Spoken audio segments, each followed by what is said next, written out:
كمرحله مبدئيه للتغيير، وهو اتاحه الفرصه للمرشح الكفء انه يرشح نفسه للانتخابات، وانتخابات حره ونزيهه. ده المدخل للاصلاح اللي انا بقرا ان مصر يجب ان تسير من خلاله.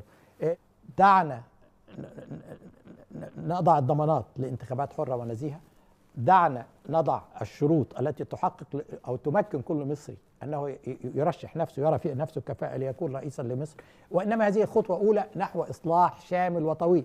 انما بعد ذلك عندما نضع نفسنا على الطريق السليم، هناك فتره طويله سناخذها لنصلح التعليم والصحه والرعايه والتامين الاجتماعي وغيره. هناك كثير من المشاكل التي تواجهنا، وانما البيان هو ان نضع رجلنا على الطريق السليم.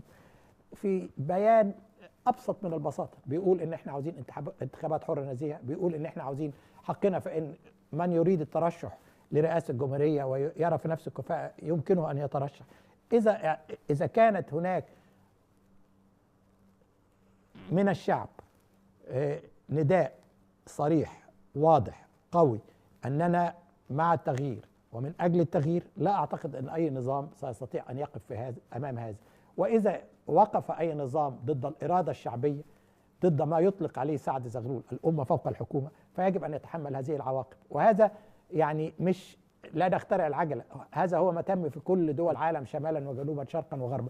عندما يعبر الشعب عن ارادته لابد ان يستجيب لنظام الحكم، لان نظام الحكم لازم يفهم وهو انه وكيل عن الشعب وليس وصي على الشعب.